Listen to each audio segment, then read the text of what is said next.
Welcome to another live episode of the Wisco Fanatics Show, where we discuss the Packers, Bucks, Brewers, Badgers football, and basketball from an optimistic perspective. Wisco Fanatics is brought to you by Cardboard Legacy, Wisconsin's most complete sports card shop. Buy, sell, grade, and consign all at their location in Oshkosh. What's up, everybody? Welcome to another week of the Packer Show with Wisco Fanatics. We got Tyler and myself here tonight. We'll be talking a little bit of defensive line and edge rushers. Real quick on those two positions, me and Tyler were kind of talking about before. I think these are what we talked about last week with the offensive line and then defensive line as the two deepest positions in the draft. So we will go over 12 players at defensive line, 12 at edge rusher that we all kind of like and ranked in the top 12. But this week in the Packers, there was a little bit of Packers news this week. We did sign a kicker. So we brought in Greg Joseph, right? Is his name? Yeah, Greg Joseph. Yep. To compete a little bit, with Carlson. Everyone's pretty excited because of his veteran kicker, but for me, I would temper that a little bit because if you go and actually look at his make percentage, it's very similar to Carlson, to be honest. They're very, very close. But for me, this just creates a lot of competition. I still think Carlson is ahead in the competition. He has a foot up because he was a draft pick last year. But this will hopefully kind of, get him to push a little bit harder this offseason with a veteran in the room. So, or maybe you never know. Maybe Greg Joseph sees it as another opportunity. It sounds like he had a couple of other opportunities. He wanted Green Bay's. So hope maybe that you never know that will put him ahead as well. So it's good to create competition in that room. They need it. So let me throw this out there as a like a devil's advocate thing. Is Greg Joseph, when he was signed, several beat writers were calling him a quote unquote specialist, kickoff specialist. So I'm wondering with the new kickoff rule, which we talked about being a big deal for bringing Keisean Nixon back. It is big, yep. That I don't necessarily think they're going to keep two kickers, but if it's possible that they could use Greg Joseph to teach, or if they do decide to go with Greg Joseph, I don't know what the rules are on a sixth-round pick being kept on the practice squad, and they have Greg Joseph then to teach Anders Carlson throughout the season. Like, here's what you can do for these scenarios on kickoffs, and then just let Anders Carlson focus on making field goals. Yeah, and I know Greg Joseph, he's got a powerful leg. He did make a 61-yarder. He hit 5 game winners. So was it not last year, the year prior, or something like that? And then he's pretty much a touchback machine if you want him to be. But I don't, I haven't looked into the new rule. That puts it at the 30 if it's a straight right through the end zone, right? I think they get the ball at the 30. Yeah. A regular touchback, I think, an untouched touchback goes to like the 30-yard line. Yeah. So we'll see how it turns out. So. This is another question that I haven't looked into. Are they using the kickoff rule, the new kickoff rule, in preseason? I imagine so. I mean, there's no way they're going to do the old one. And then I think they're probably, I know that's why the Packers voted against it, was because they wanted a trial period in the preseason. Because everyone was surprised that the Packers voted against them, especially with, Keisean Nixon. But, Mark Murphy came out and said, yeah, we wanted a trial period, and then vote on it from there. Jake said it goes to the 35. I thought the league, when they submitted their counter proposal, they wanted it moved to the 30. Did that maybe not pass? Not sure. Did you see what else the NFL announced today? The expansion of the replay? Yes. In the booth? Yeah, it would have been nice to have the intentional grounding replayed this last year in the playoffs for the Packers, huh? One of the reasons why they're looking at instituting it, to be honest with you. Yeah, exactly. Stuff like that doesn't happen in the playoffs. I mean, that's why they did the overtime rules for the playoffs. Yeah. When things happen in playoff games that call into question, what's going on in the game. Yeah, not called. Yeah. So yeah, and when roughing the passers happen, stuff like that. Jake said he's gonna look. I'm just sharing the show in some Packers groups here so we can get some people watching. And then we are going to start with, as you can see on the bottom of the page here, defensive line. So Jake is not with us. He is under the weather. And so Simon's climbing mountains in Alaska. Yeah, I saw, yeah. Living there is bad enough. He wanted to climb the mountain. Like you do when you're in Alaska. That's what we brought the bear spray. So I have Simon's notes, and Jake is going to record a video when he is feeling better. So we're going to start with defensive line. Bryant, why don't you just tell me who your number one defensive lineman is? Yeah, my first one is, I was kind of going between two, but I just went with chalk here and put Byron Murphy. The second is my number one. I like it. I have T'Vondre Sweat, number one, actually. Wow. Okay. I said that one might be a little bit of a surprise. Yeah, that is a little bit of a surprise. Yeah, T'Vondre Sweat, I have him as my number one. Who's breaking him down? Is that you? Simon has T'Vondre Sweat, but he's got him a little bit later. Simon actually has Jerzon Newton as his number one. That's my guy. Jake said touchbacks will be to the 30, so you are correct. Bryant, hit me with your number two. My number two is Jerzon Newton. So that's actually one of my guys I'm kind of looked into a little bit. 6'2", 304 pounds, so decent size. He probably had a little more weight, but a 4.95. The thing where I really liked about him is he played over 40 games in college, and so he started as a freshman, and he improved literally every year as far as rushing the passer as well. First year, 1.5 sacks. Second year, 4.5 sacks. Third year, 5.5 sacks. Last year, 7.5 sacks. So this is like a guy. He's going to get after the quarterback. He has great upper body power and flexibility. Plays well with his feet. So good quickness to win against the blocks. He does need to get better with, I think, just his initial punch against the blockers, and then keeping his pad level down. So especially because I'm not saying he's short, 6'2" is still tall, but for the NFL and going against offensive linemen and stuff, being 6'2" should be a little bit of advantage actually, because at some times, especially if you're running into him, exactly, you can keep that pad level down. So he just needs to make sure he keeps the pad level down. But I think this would be, I've seen him going as early in around 20 in the draft. So and I don't think the Packers are taking a defensive lineman in the first round unless someone really surprising drops. But I think he's going to be a good player for somebody. So hopefully he goes in the AFC or something. Yeah, and it could be one of those situations too where say the Packers do like what they did with Christian Watson, where they trade up into the early second round, where you're getting somebody who is potentially a first round talent, but for a second round capital. Yeah, if we trade back from 25 to say we trade back to 33, and all of a sudden he's still there, and we picked up another second rounder because of the trade back. Hell yeah, I'll pull the trigger. Absolutely. You know what I mean? Whatever. Just put him right next to Kenny Clark and Devontae Wyatt and just let him cook. Yep. You know what I mean? So absolutely. I feel similarly about T'Vondre Sweat, honestly, if he falls into that same area. I like him. So I'll get Simon's notes on him in a and then we can talk about him. Yeah. Simon has Byron Murphy number 2. And in case you didn't catch it, I had Jerzon Newton number 2 also. Jake and I can attest to him being a monster as Badgers fans, as he kind of took over that game against the Badgers in Illinois. All right. Bryant, who is your number 3? Mine is Braden Fisk. You have my guy that high, huh? I like it. I like him. I don't know. That recent video that came out of him running around grabbing those little bags. Yeah, right. That's explosive. Right. So when I get to both of my guys, I have something that kind of ties them together.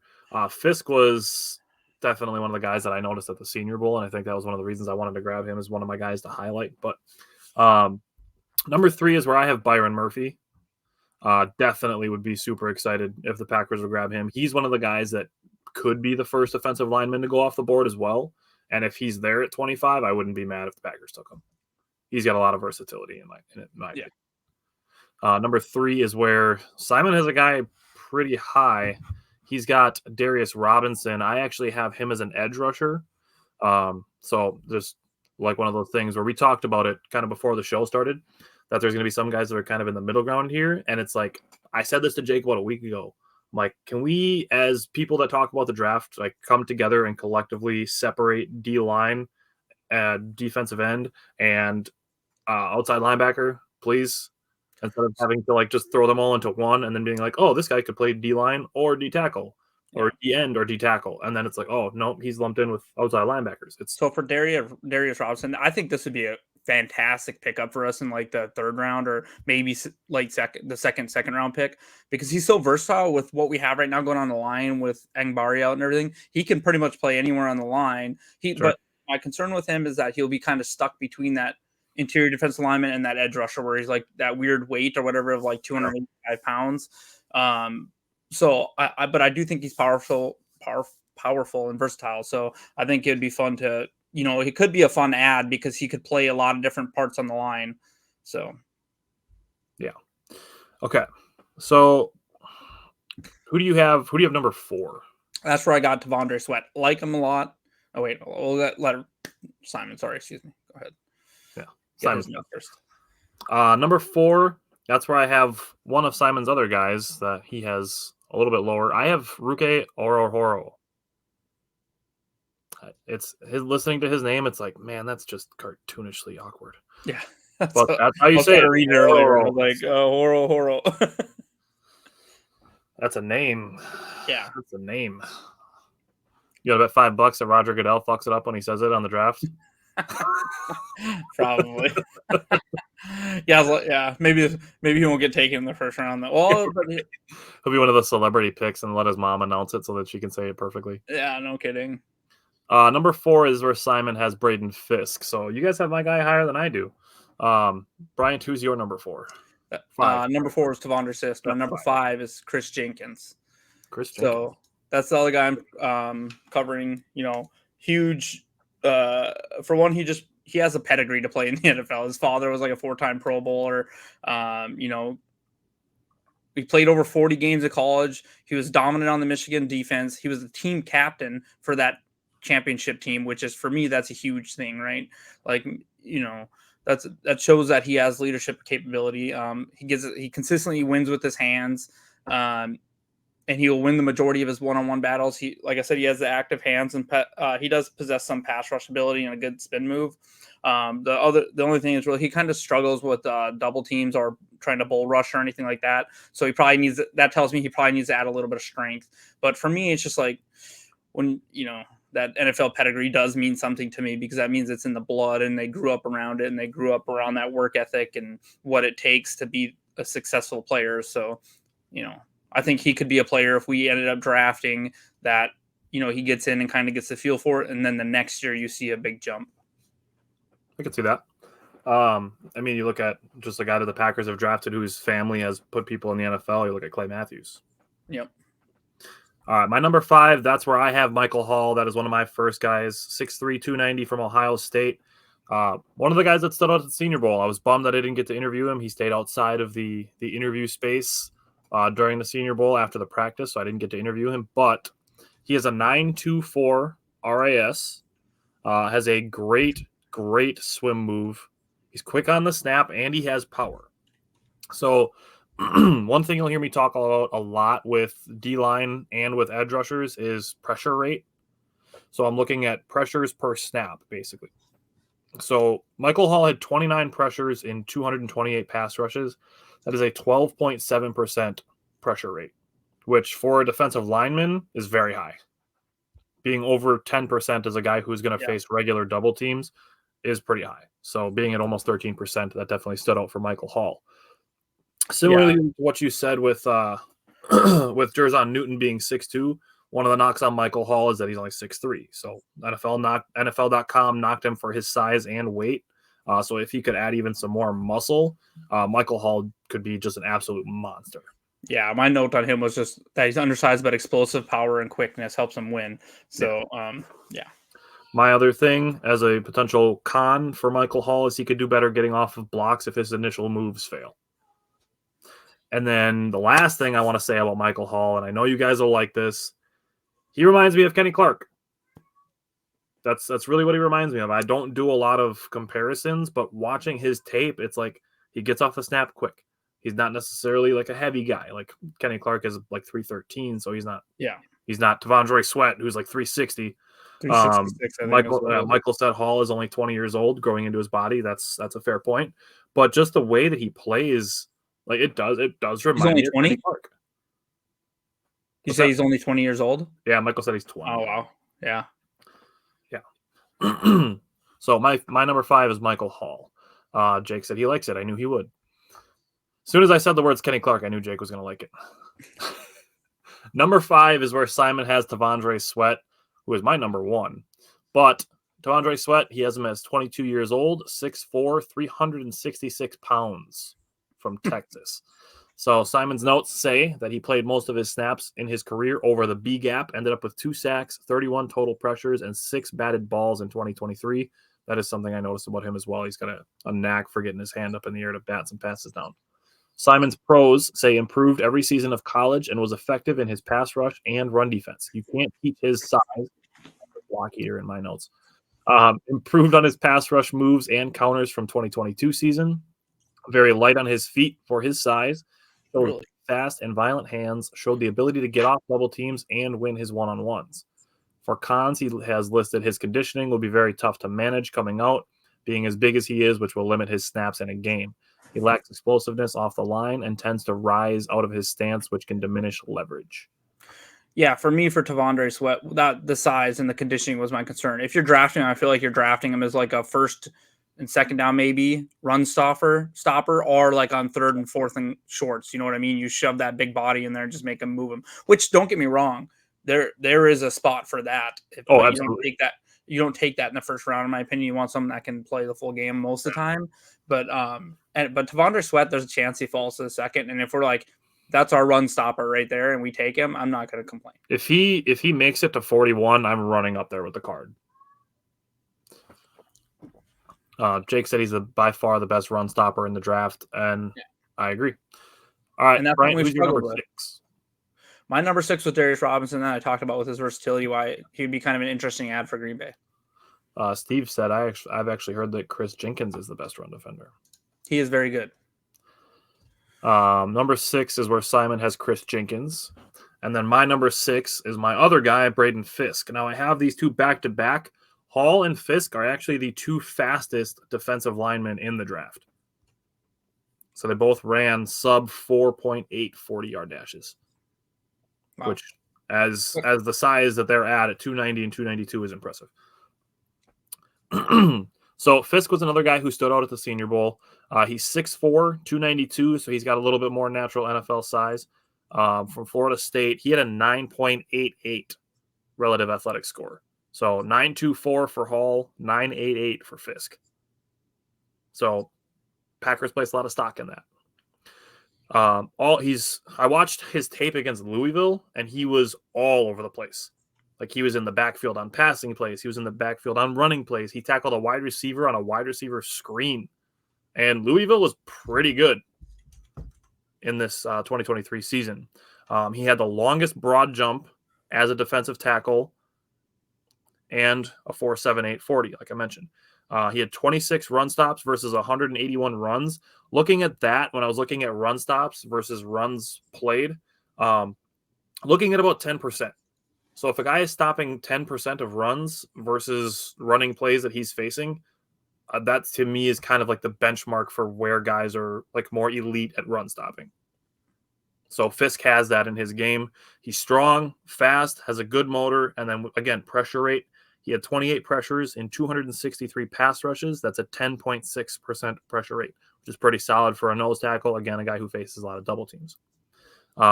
As cons for Fisk, he has a 12.2 missed tackle percentage. It's not horrible, but that's getting into some gray area. He's not the best at getting off blocks, and he isn't going to demolish double teams. So Michael and Jake are talking about T'Vondre Sweat in the comments a little bit. Michael said Sweat's RAS is a lot athletic score, but is poor, but at their body type, I'd expect RAS. You draft Sweat, you're not expecting him to run more than a couple of yards downfield. Exactly. He is. And you're not expecting a dude who weighs 360 pounds to have a high vertical. He might kill he might be like turned into like Vita Vea or something. Like, he might kill. Probably not as good as pass rusher, but he might kill a quarterback if he gets to him. But you're really just putting him in because it's going to take 2 offensive line to move the dude. Like, he's not moving. Yeah. So that's what you're drafting him for, is to literally clog the one side of the line. Steve brought up another name with Snacks Harrison, another dude that was just huge. He was just there to take up space. Yep. Jake said Sweat coming in is going to be a one-trick pony, but looking at the Packers' last 5 or 6 years, we could use an elite run stopper with Kenny. Yep. Absolutely. If you're doing anything and you're freeing up fewer blockers to go against Kenny Clark and Rashawn Gary, like, I'm on board with having you on the field. And aside from cornerback I wouldn't even say cornerback necessarily, but aside from safety and defense, linebacker. The Packers are in kind of a position to where they can burn. Like, I would want it to be in the second round if that's what we're doing, but we can take a player like that in the second round and have them have that one thing we want them to do. We don't need them to do everything because we have a lot of versatility along our line. I mean, you could arguably look at it at Christian Watson the same way. Yep. He was brought in, we don't need you to be a possession receiver and a slant receiver. Like, we brought you here because you're fast. Yep. So I could see that. All right. Who is your number 7? That's where I have Ruke Ohoro. Nicely done. Number 7 is where I have Chris Jenkins. And then number 7 is where Simon also has Ororo. So Simon's notes on Ruke are he's 22 years old, 6'4", 294 pounds, 9.9 relative athletic score. So another guy high on that. And my number 4. So Simon's notes are he played mostly over the B gap, played a little bit across the whole line, ended 2023 with 5 sacks, 26 pressures, and 1 batted ball. His pros are that he's very strong, pound-for-pound player with an exceptional motor, a versatile defensive lineman that can play anywhere from the 0 to 5 tech, sound run defender who keeps his shoulders square to the ball and can be used well on stunts. Strongly agree with that. Steve, I don't think that's going to happen. The Packers, there's been reports that they're actually working on a extension for Kenny Clark. So, and I'm all on board with that. As am I. His cons on Ororo doesn't have a consistent pass rush repertoire. He's inconsistent in block shedding and has difficulty against double teams. Another one of those guys, if he falls anywhere to the late second or early third round and he's available for the Packers, like, run the card up there. He, in my opinion, is one of the more versatile guys. When you're looking at defensive line, him and Byron Murphy are 2 very versatile guys in this defensive line class. Okay. Who is your number 8? My number 8 is Michael Hall Jr. Okay. Number 8, Simon has Mekhi Wingo, and I have Mason Smith. That is one of Jake's guys who is he's going to cover when he's feeling a little better. Who is your number 9? That's right, Brayden Dorless. So I just put that he is physical, kind of has heavy hands, but he's a little bit of versatility as well, but not a lot of good instincts in the run game. Seems like he struggles in the run game, and honestly, I think if we're taking an interior defensive lineman, we need someone that's going to play the run. Yep, absolutely. Especially if we're going to be in a 4-3. Number 9 is where Simon has Michael Hall, and number 9 is where I have Dwayne Carter. Who is your number 10? Fabian Lovett Sr. Okay. Who is someone who's actually, he's got balance and powerful, and he's really good against the run. So that would be like another person we could draft that is just kind of, we use him for early downs or short yardage downs. Number 10, Simon has Leonard Taylor III, and that's where I have Tyler Davis. Who is your number 11? Dwayne Carter, who another person that I'd put really good against the run and anchoring, not much of a pass rusher. So yep, that's fair. Number 11 is where Simon has Dwayne Carter as well. And number 11, I have Mekhi Wingo. Who is your number 12? Mekhi Wingo. Yep. Okay. So number 12, yeah. Simon has McKinley Jackson. McKinney? Oh, it is McKinley. Okay. Yeah. He messed me up because he has a capital I in the middle of his name. I think he meant to capitalize the K. Mekhi Wingo is another guy that's just good against the run. So like those last 3 or whatever, I was kind of looking for people that I think we can just kind of plug and play on early downs. That's fair. Situational. Steve said Max Harrison had a 1.08 RAS. Nice. Yikes. That'd be more that vertical yet too. Like probably pushes RAS to at least 1.5. All right. Number 12, that's where Simon had McKinney Jackson. Number 12 is where I have Jordan Jefferson. My last one. All right. You ready to edge? Yep. All right. Here we go. Over to edge rushers. This is going to be fun. I'm excited to reveal my number 1. So I'm going to let you go first and give me your number 1, and I will give Simon's. Okay. And I'll say that I'm not going to give the names yet, but my 1 through 3, kind of like I talked to Tyler about before the show. For me, they're all really similar players, so you could really mix these up anyway, and it'd be fine. So, but my number 1, I put Dallas Turner. Okay. I'm okay with that. And that's someone that I'm covering. So he's 6'3", 247 pounds, 4.46 speed. That's where like he kind of took the step a little bit ahead of other people, because that 4.46 speed is kind of crazy for that position. Explosive pass rusher who should produce rushing the passer right away. Has a very first fast step and quick change of direction. He is more of a tweener, but uses his elite athleticism, the pressure blockers, and the quarterback. For me, it's just like this. If we draft someone like this, oh crap, Marquette lost. There goes my dude. I've had such a bad weekend. I was killing my bracket. Now it just completely fell apart. Anyways, Dallas Turner. For me, that's somewhere like when we bring back a pass rusher like we had in Clay Matthews or someone actually very similar size, 6'3", pretty much the same weight, but Dallas Turner is actually like 0.2 of a second faster than Clay Matthews was. So for me, that would add that, like, we don't have a real tweener pass rusher like that. So that would be an interesting add. We would have to trade up to get him, but yeah, if you draft him, you're taking him to, you're not asking him to stop the run as much. You're basically asking him to pass, rush the passer, and have some sideline ability with outside runs or QB scrambles. Yeah, and looking at a lot of these top 4 guys, they're probably going to be guys the Packers would have to trade up at least, a handful of spots if they're going to want to get some of these top guys. And you kind of touched on at the beginning of the show, doing the research on these guys, finding out how deep and how actually top heavy some of these positions are. And it's like, looking at it, like tackles, wide receivers, and edge rushers could be like it for the first round besides quarterbacks. Yeah. Like those 4 positions could basically encompass the entire first round. Yeah. My number 4 on here, all top 4 of these people I've all seen getting drafted in the first round. Same with several of the D-line we talked about too. So yeah. And I'll say I've seen the top 4 on my list. I've seen them all go in the top 15 in different mock drafts. Yeah. So it's going to be interesting. Steve said we have guys to run through your face. Would love some speed. All right. We'll get some speed. Simon also has Dallas Turner number 1. My number one is Chop Robinson. Okay. So that's one of my guys. He's 6'3", 254 out of Penn State. He ran a 4.48 40-yard dash. So, Steve, there's some speed for you right there. He had a 9.69 RAS. Michael said he could never have enough pass rushers, and with Kingsley Enagbare figuring to miss probably the first half of the season with his ACL injury. And you got to believe this is probably Preston Smith last year too. Yeah, that could be. I could see him retiring, honestly. Jake said, based off Goody's comments, he doesn't really care about speed. He cares more about size. Yeah, I mean, and that could be something. It'll be really interesting to see. I'd love to have more Jeff Hafley comments on this as well. Listening to it, I guess Hafley was one of the guys who was pushing to bring back some of the guys the Packers brought back defensively, as well as like Keyshawn Nixon. Hafley was adamant about having Keyshawn Nixon back because he thinks he can be useful in his defense. So, Chop Robinson, 3rd-team All-American, 1st-team All-Big Ten. He has great speed off the edge, and he has a nose for the ball. So when he's bringing quarterbacks down or when he's tackling running backs, he has a nose for swatting at the ball and forcing fumbles. Thank you, Jake. I make those good sometimes.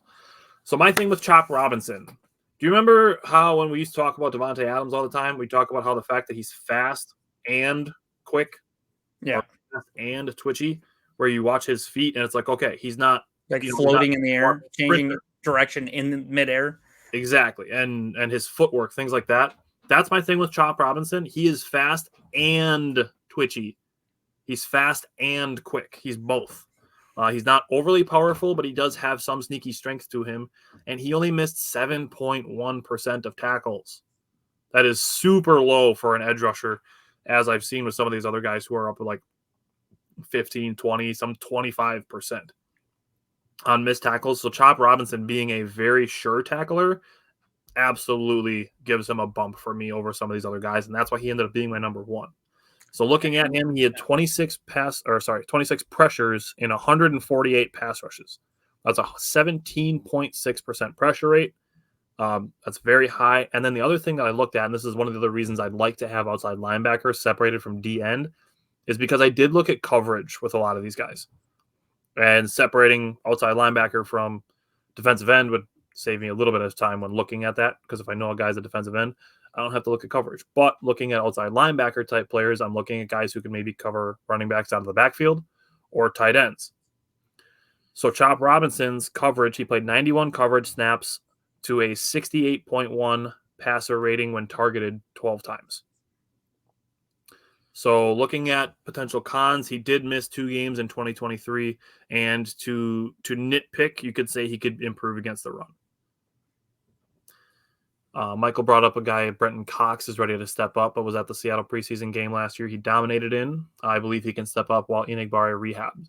He's going to be a guy that's like one of the guys to keep an interesting eye on during training. I'm very interested to see how he developed in his first full offseason as an NFL pro, because he got to see, like, he's probably it's make or break at this point, right? Not make or break, but it's either he's like, okay, I'm just gonna not get to play, or he's like, screw this, I want to be on that field more, so I'm gonna, and I know I have that chance with Mbari, I'm gonna really put some work in this offseason. So I'm excited to see what he comes into workouts like. Yeah. Okay. So let's do, who is your number 2? So that's where I have Chop Robinson. And I like it. That's all I put was I put he's raw, but he has the potential to be the best pass rusher of the group. So I like it. Jake said, and he's a guy with a troublesome pass. Green Bay is the best place for him to land. That's fair. Yep. Number 2 is where Simon has Laiatu Latu. So that is one of his guys. Simon has him down as a 23-year-old, 6'5", 259 pounds, 9.19 RAS. He ended 2023 with 15 sacks and 62 pressures. Spoiler alert, I also have him number 2. Simon's pros on Latu are excellent hand usage with a wide variety of pass rush moves at his disposal, above average bend, quickness, and agility. For cons, he has not the best run defender, is inconsistent at diagnosing and reacting to run plays, sometimes struggles to disengage blockers in the run game, and his medical history poses a risk with suffered a significant neck injury in 2021. And I do believe, if I'm not mistaken, he did miss a big chunk of 2022 with an injury as well. You see, you probably didn't see it, but NFL.com, his player comparison on NFL.com was, which is just wild to me, well, it was TJ Watt. Interesting. I can see it, to be honest with you. Yeah, but man, that's hard to compare someone to someone that puts up 20 sack seasons consistently. Comparison, arguably the best defensive player in the NFL every year. Right, yeah. Got to ask, how are the Packers going to approach the draft? Honestly, I think it's going to be best player available. To a degree, yep. And the cool thing is that the Packers have a lot of flexibility by having 11 picks and still a little bit of cap space to wiggle around. Wouldn't shock me at all to see the Packers make a draft day or draft day 2 or draft day 3 trades. There's going to be some trades for sure. So yeah, the flexibility, and that's something that Gutekunst has talked about all offseason, is flexibility. So Scott, to answer your question, I think it'll be best player available, but honestly, everything's at the table at this point, which is kind of exciting. It makes it a little hard to predict. Sure.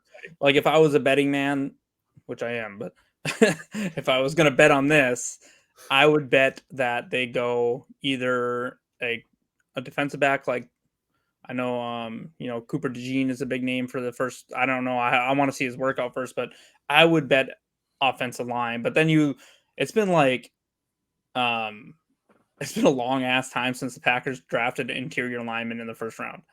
I can't remember this, but it's been over a couple of decades, if I'm not mistaken. Probably I don't know, Chad Clifton or something. Yeah, something crazy like that. So we'll see. Oh, what about Corey Linsley? Was he a first round pick or was he a second? Wasn't he a third? Maybe he was a third. I don't know. It was a long time ago. I don't even remember. He wasn't first, though. Okay.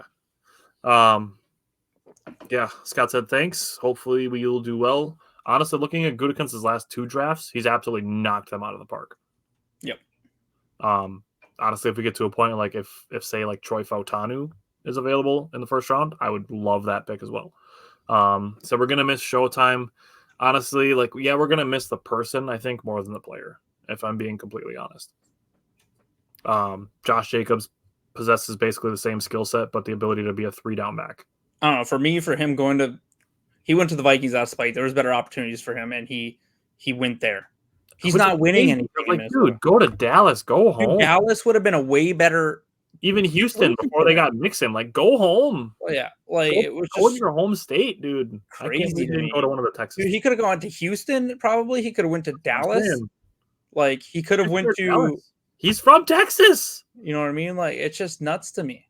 Yeah, I did it out of spite, and it was just like, dude, I instantly soured me on him. He was one of my all-time favorite Packers. I mean, don't get me wrong, I love what he did for us, but his like story with his dad in the military obviously has a personal tie to me a little bit and stuff like that. But for him to go do that, just to me, it's just like feels petty. It feels petty, and it's like, dude, you're one of my favorite players. I want to see you win a Super Bowl, and you put yourself in a position that you're not even going to be close to doing it. Scott said Vikings never do well with our players. Yeah. I mean, like they have some that play a little well, but I mean, obviously, Favre was the one really stupid throw away from going to the Super Bowl with him. Yeah. If he just runs forward 5 yards. Yeah. I mean, Ryan Longwell was pretty good for the Vikings.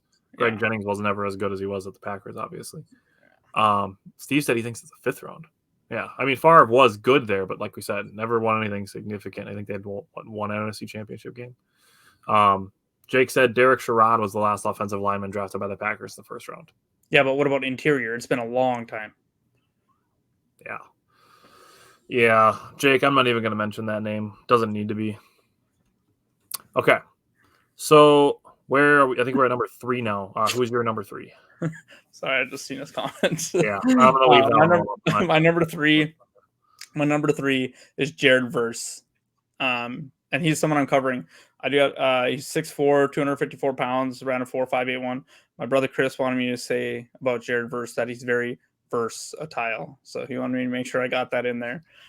Now I hope he gets drafted with the Vikings like Chris wants, and then he's just a bust. Anyways. Another player that wins. That was a pretty stretched out dad joke there. Yeah. So he's another player that wins with the first step and plays with a lot of energy. He's good at controlling his blockers with leverage and strong hands. He's really good at diagnosing plays, so he's a smart player and closing distance. He does need to work on his footwork, and he's missed some tackles. And he struggles a little bit when bigger blockers get their hands on him pretty clean. So he just needs to work on shedding the block and then actually finishing the tackle. But yeah. Number 3, Simon also has Jared Verse. Number 3 is where I have Dallas Turner. And you mentioned Dallas Turner as your number 1, and Simon has him as number 1. I'm totally fine if you put him above Chop Robinson and Laiatu Latu. Those 3 for me are all interchangeable. So yeah, number 3 is where I have Dallas Turner. Who is your number 4? Mine is Latu. That's where I have number 4. I just put, he's got a real good like arsenal of pass rush moves. So, So maybe he does turn into TJ Watt shit. Yeah, maybe. And like the high sack numbers, like I can see it. Maybe we don't pass on him this time, like we did with TJ Watt. Number 4 is where Simon has Chop Robinson, and number 4, that's where I have Jared Verse. So a little bit lower than the last lot of it. Jake said Ross Verba, 1997 was the last guard drafted by the Packers in the 1st round. I knew it had been a long time. That's a hot minute. Not as long as it's been since the Bears have won the Super Bowl, though. Not as long as it's been since the Bears had a 4,000-yard passer. Oh, wait. That's never happened. All right, number 5. Number 5, I have Chris Braswell. So I know none of us are covering him. So I just put that, he can drop into coverage really well, actually. But he's just kind of an athletic freak. This dude squatted 705 pounds and he power cleaned 405 and has a 39-inch vertical. So he needs to develop some instincts. But if we do take him, it's a player that we're going to have to develop for the first year, almost like we did with Gary. But he needs to learn the game instead of just winning because of the fact that he's an athletic freak. So. Jake said Chop Robinson at 4 is criminal. I agree. Number one. Number 5 is where Simon also has Chris Braswell. Number 5 is where I have Adisa Isaac. I actually really like him. I think he's got a lot of versatility as well. Who is your number 6? That's where I have Austin Booker. So kind of like I said to you, he's only played 505 college snaps, but the NFL.com compared him to Max Crosby. I was like, either they seen something like this dude is going to be a monster. We find a way to draft Laiatu Latu and Austin Booker and get TJ Watt and Max Crosby on the same team. But like, I was just looking, I was like, the dude's played 500 snaps and you're saying he's Max Crosby. That's insane. Somehow Minnesota Gophers, the Gophers, as we like to call them here in North Dakota, they didn't play him. He just sat on their bench the whole time, and then he went to Kansas and had 12 sacks or whatever it was. So. Yeah, it was a lot. He's one of my guys, so I will get to him. Number 6 is where Simon has Adisa Isaac. That's his second guy. Simon's notes on Adisa Isaac are 22 years old, 6'4", 247 with an 8.82 RAS. He ended the 2023 season with 9 sacks and 33 total pressures. The pros, consistently fast and violent hands to get off blocks, wins inside and gains leverage when bull rushing and defending the run. He's a stout run defender. The cons are he could pack on a few more pounds for added strength, occasionally can be late off the ball on rundowns, which can lead to bad positioning. He has some stiffness in his hips and ankles, making tight corner turns difficult as a pass rusher. Number 6 is where I have Braylon Trice. That is one of Jake's guys, who, again, he will cover when he makes his own video when he's feeling better. So who is your number 7? That's where I have Adisa Isaac. Okay. Number 7 is where Simon has Austin Booker. Number 7 is where I have Chris Braswell. Steve asked, is there some fear that selecting players from elite college teams is their productivity inflated by having studs all around them? To a point, but honestly, at some point, there's still only one football. So for all of them to be racking up significant statistics, like you look at Texas, for example, or Ohio State, we're going to get to linebackers next week, but Tommy Eichenberg is going to be high. He plays with Michael Hall Jr. Texas has Tavondre Sweat, Byron Murphy, and Dallas Turner all on the same team. You look at Alabama, they had Chris Braswell and Justin Igby. Like there's multiple guys on a lot of these teams. Even Latu has some good guys around. Alabama. Was that? I thought Dallas Turner was from Alabama. Did I mix up Dallas Turner? You said he was at Texas. Yeah. I mixed it up. One of the other ones is at Texas. I don't remember who his name is. I was just confused. I was like, what, did I look at the wrong guy? Texas has another really good pass rusher, but I think he's a defensive lineman. For me, if you're playing with a bunch of elite people and you're still out producing those elite people, that means you're probably a little bit of, step above them. And also those elite teams, a lot of times they're playing other elite talent. We're talking about pass rushers that were on Alabama that were going against guards, tackles, and stuff from, Georgia or LSU or something like that you might go see go in the first round as well. So that's where it's not a concern for me. It's where like people like Marshawn Nealand, which I know Jake will talk about, it's can they produce against talent that's at their level? Because those are the people that should be wrecking, like Carl Brooks, for example, from us. Like, we're like, can he do that, not at Bowling Green, but in the NFL? And guess what? He did. Mm-hmm. So. And that's why, to use an example from last week, Mason McCormick coming from South Dakota State. Jalen Ford is the other guy from Texas I was thinking of, not Dallas Turner.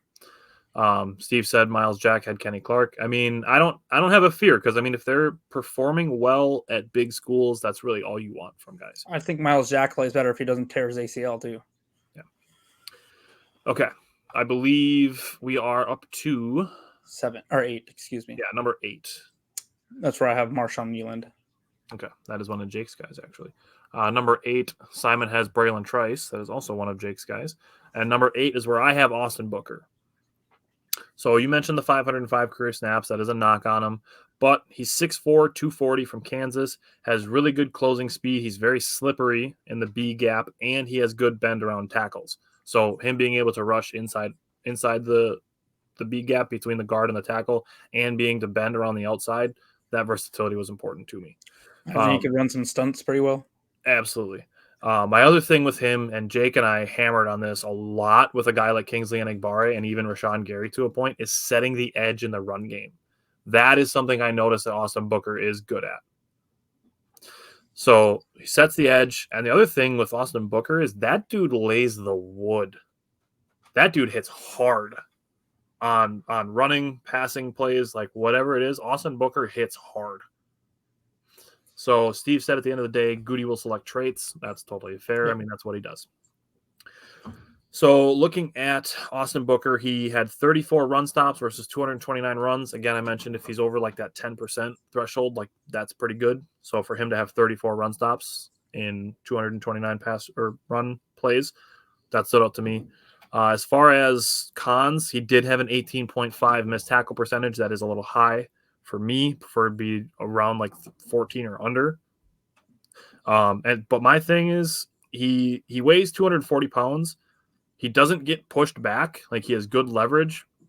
If he was an offensive lineman, you'd say he has a strong anchor, but he could add some weight and power to his frame, which going into the NFL, maybe NFL conditioning can get him, say 15 pounds in weight. That would make him more effective. All right, who you have number 9? Brennan Jackson. Number 9 is where Simon has Jonah Ellis. Number 9, I'm going to throw out a guy that I noticed at the Senior Bowl. I'm going to throw out Miles Cole.